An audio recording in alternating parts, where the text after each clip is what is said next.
Hey guys, this is OddOneGaming. This is going to be another Dragonheir SilentGods video. In today's video, I want to talk to you a little bit about Vortex, and I kind of want to show you the team that I have come up with for the sake of the temporal Vortex. And I wanted to make this especially today, even though I already had a video on my team where I used it in the past with Frurbas and whatnot, but this time we're going to be talking about the Vortex on the 4th difficulty, okay? So the 4th difficulty is where things start changing, like even from the 3rd one, because you get those special bonuses every single week. The 4th one just adds some more, but the reason why temporal Vortex changes like dramatically from my point of view on stage 4 is because, well, obviously, first of all, you need to do a lot more, the boss does a lot more damage, so you need a lot more survivability. Secondly, you need a ton of accuracy if you're trying to land debuffs. That's 280 accuracy needed. That is a lot, and it can become really complicated to hit those stats if you have not farmed or got lucky enough with your gear, with your runes specifically, because like for this one, if you're lucky and get an accuracy rune, that's going to help because that gives you like almost 90 accuracy or something like that.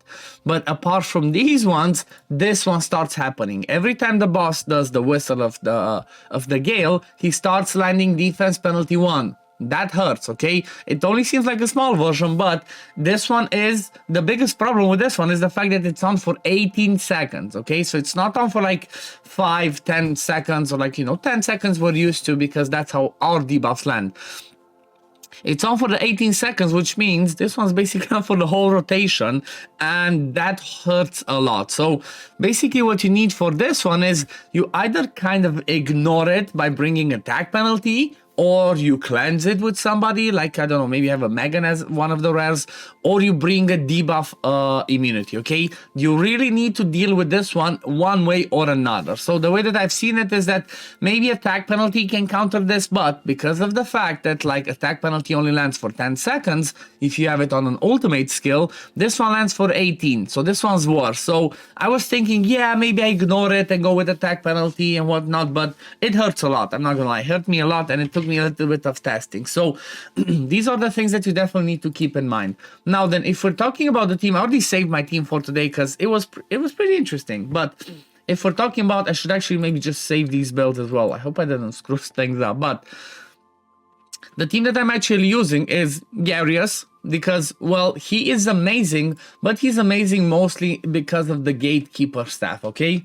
From my point of view, if you do not have the Gatekeeper staff, I'm not sure I would recommend using Garius in the Vortex team because he doesn't bring anything else apart from that healing, okay? That healing is massive, don't get me wrong, it's amazing, but because of the fact that he doesn't bring anything else, he's not the best temporal Vortex hero out there. He does bring you the defenses also, I guess I cannot ignore that, but from my point of view, again, he's good, but I'm not sure I would use him if I didn't have the staff. The reason why the staff is so good on him is because it converts 100% of the extra healing into a shield, and we all know how big of a shield, how big of a heal Garius actually does. So in my team, I have him in the Ancestral Protection set plus this one, and then obviously try to focus as much defense and as HP as I could, okay?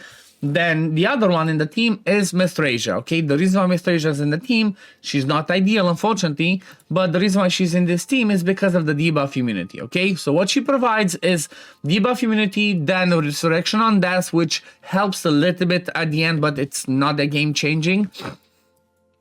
And it also, if like some people die, she revives instead. But what she also brings is the battle skill that heals, okay? Heals allies within range by 8% of her max HP and enlightenment, and grants them 1 stack of recovery over time. So that's why she's in here. Little bit of healing and the debuff immunity. Like, I wish there was some better options, but she's the best that I got. The only downside with her is that she has a 24-second complete recharge time, okay? So without having the hourglass or like, a ton of skill haste, like over 100, you cannot get this to a 20 seconds so that you always have it before the boss does the defense penalty. So that's why I'm saying she's not perfect. She's not the best, but she does bring a ton to the team. And she would also bring me my HPR if needed. Plus, this passive can help from time to time, keep people alive with immortality. But again, once it gets to this point, the run's gonna soon fail.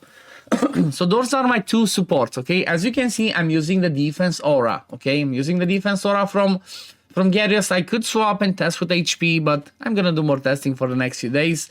But then when it comes to the DPS, I'm using Gerfen as the main DPS. I stuck with my Ice Blast team because I have a pretty solid core. I do have her, you know, the specific artifact for Ice Blast people. It does help. Gives a ton of damage, a ton of attack, and a ton of damage with this one.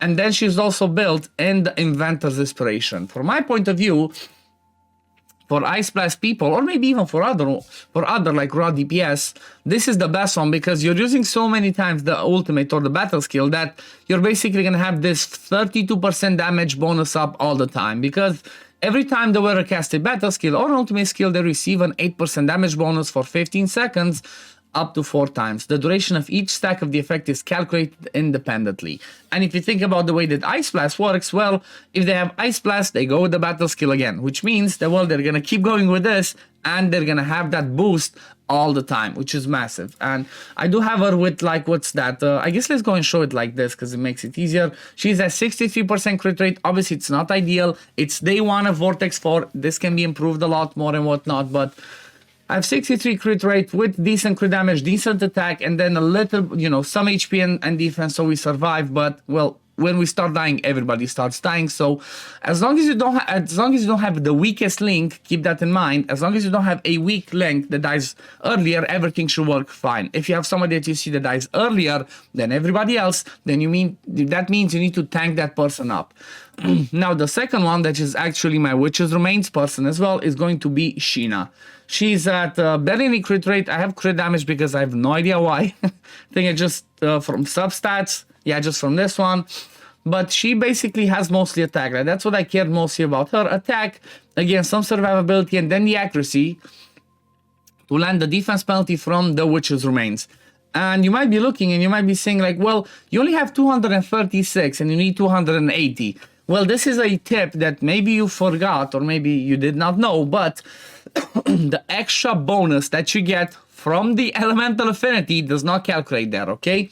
So I do have 236, but I have the extra 50 from here. That means I actually have 286 accuracy, which means I have enough, okay? I do have enough accuracy on her to land the Witch's Remains. And then, like I said, apart from that, I focused attack, just whatever, you know, crit damage. I wish I would have preferred an attack one. Then again, accuracy on this one. I managed to get attack percent here with like triple flat attack. Again, it's like 2 or 3 weeks into the season. There's still better stuff that can happen. But the gift set that I noticed that works amazingly on her is the Gambler, okay? And the reason for that is, let me show you. Not only does she hit 12 times on this one, okay, continuously cast a spell for 6 seconds. During this period, strikes random enemy every 5 seconds. But, so this one's a 12 hit in total, but on her battle skill, it's a bit of a quirky one. And because of the fact that she gives a ton of ice crystals, you know, to herself and the allies, this is the really interesting one for her because she generates a frost bomb after brief channeling, dealing 90% cold damage to the enemy. Generates an extra frost bomb for each stack of ice crystal the hero has. Each time a frost bomb hits the target, there's a 50% chance of granting 1 stack of ice crystal to an ice blast ally. So first of all, she's the best Ice Blast enabler in the game because she gives, or should I say Ice Crystal enabler, because she gives so many ice crystals, it's insane. But what's amazing about this one, you see this power generates an extra frost bomb for each stack of ice crystal on the hero has. Basically what this means is when she does her battle skill, okay, she hits once because that's how the battle skill is, but if you have 5 ice crystals, she hits 6 times. Then consumes 1 of the ice crystals because of the passive. If the hero has ice crystal after casting a battle skill, cast it again by consuming 1 stack of ice crystals. So basically what Sheena does is she hits 6 times, then 5 times, then 4 times, then you get the gist. She hits 1,000,000 times. So the best set on her, from my point of view, or from what I've tested so far, is obviously going to be the Gambler, like I said, because, well, every time the wearer deals damage, they have a 30% chance of doing true damage, okay? Which scales off of attack. That's why you might want to try and push the attack a bit higher compared to everything else, considering the fact that she's also the Witch's Remains person. I just love Sheena. She's just amazing for the damage that she brings, but also the enabling.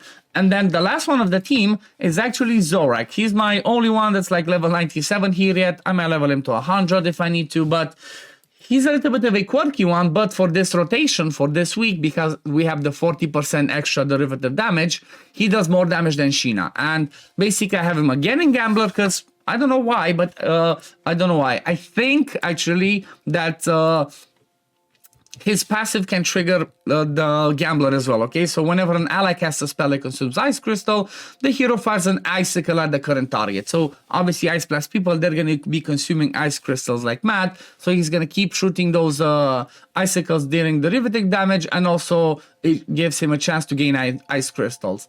The reason why I also gave him the Gamblers, not just because of that, but because of the passive. Fires an Icicle at an enemy, dealing damage, and consumes all the hero's Icicles. Every stack of Icicle consumed launches an additional Icicle. So what this one means, kind of like Sheena, is if you have 5 of them, but it's a bit different actually compared to Sheena. If you have 5 of them, he basically, when he casts his battle skill, he shoots 6 times, okay? He just shoots 6 Icicles, and then he consumes all of the Ice Crystals, and then you just have to wait to stack them back up and then come back to this one. So I think he's one of the only ones that I've seen that doesn't say on the passive that when they have Ice Crystal, they consume it and do the battle skill again. He does not have this one set here. Let me show you what I mean exactly. This one over here. If the hero has Ice Crystal, after casting a battle skill, consumes 1 stack of Ice Crystal and casts the skill again, okay? He does not have that, where Gerthen has it. Oh yeah, a couple of amazing things I forgot to mention, or I didn't say about Gerthen. She brings crit damage up on the passive, and she brings crit rate up on the battle skill. So basically, that means it makes it easy for me to just have to cap her at 80% crit rate, and she's gonna do the job just well. But when we're talking about Zorak, I also chose to go with the Harpy's Nail. The reason why I think this one's actually better than a Vile Ink on him, because Vile Ink says that it can give him more derivative damage, but the reason why I believe this one's better is because, well, first of all, on his battle skill, this one's not derivative damage, okay? So the battle skill does not do derivative damage, it's only the passive. But the reason why I think this one works, I might be wrong, don't quote me on this, but this one says that the wearer's passive skill gains 20% damage bonus. I'm not sure if this one works only for him. I have a feeling it works for everybody, and that makes it amazing because on his ultimate, whenever he casts the ultimate, all Ice Blast allies gain his passive for 15 seconds, which means that maybe that passive gets the boost from Harpy Nail for the allies as well, which means that everybody else can do a little bit more damage. But I talked enough, showing you the whole team and whatnot. Basically, last thing I have to show is the rotation, and then I'm going to show you the damage that was hidden behind me at the end. So the way that I have them rotate is I have Garius YOLO, like whenever he has his healing, I want him to do it, so he keeps putting up that shield, he keeps healing up so we can stay alive. Then I have Sheena go at 24. Actually, I could even make them go faster because I don't really care about when the attack up happens at this point. This one was made because of the rotation with Furor buff. Every 10 seconds somebody did a different debuff, and we can gain the attack up that actually I forgot to show you. I have the attack up set, which is the Serial Whisperer on Mithrasia. She basically, it's not working as intended, okay? Let's just leave it at that. But every time Sheena lands the Witch's Remains, we gain a 15% extra attack. So the presets, the way that you want these ones to be are just like this. You want Zorak to do the ultimate first, and then Sheena, and then after that everybody do it every 20 seconds. And I kind of let what's her name, I kind of let Gerthen just go full YOLO, because the bulk of her damage doesn't come only from her ultimate, it's also from the battle skill. Just want her to keep going as much as she can, not necessarily only when the Witch's Remains is on, because, well, when the Witch's Remains is on, she's still gonna do the battle skill, maybe not the ultimate, but the battle skill, okay? And basically the same thing for Mithrasia. I made her go every 20 seconds, and the reason you see me use 29.5 on her is because I want Mithrasia to use this skill to put invisibility on all the ranged heroes, including herself, before the single target hit. The reason for that is she has a ton of HP and basically should be the target. And I wanted to avoid that. I wanted a single target hit to go on Garius because he is tankier. So that's why I have the presets as you see them over here. But now it's time for the final reveal. I guess it's been, what, almost 15 minutes of the video. Let me show you the damage that I actually managed to do with this team. Like I said, day 1 of stage 4 that it opened, you know, I'm not trying to be like, oh my god, look at this flex. I have good gear, I have legendaries, I have legendary artifacts. I just want to show you the damage that I actually did, not be like, again, I'm not flexing, just showing. So the damage that I did was 31.474. So I did, basically I did over the maximum in day one.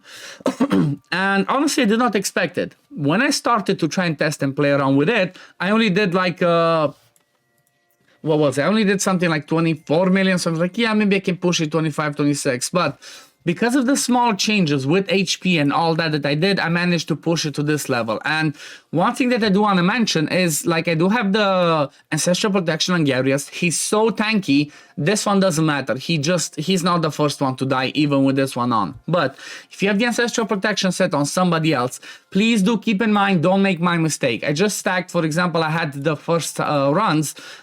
That almost Rejan, she had like something like 90,000 HP. But because I had barely any defense on her, she was the first one to die. So if you give Ancestral Protection to somebody that's tanky, make sure to give them defense as well, not just full HP like I did, okay? That's a quick tip at the end. But yeah, I guess this is going to be it for today. Oh yeah, one last thing. I do have the Elemental Affinity bonuses. And that's why I wanted to go with the Mithrasia team instead of Fruitbath. Because I do get 15% extra damage because I have a 5 team of the same element. Plus I get another 6% extra damage from this one that I put for the Ice Radiance element. Okay, so we're getting to the point where you want to push those 5-man team bonuses. So that's what I did with this team, and that's why I really wanted to make this team work.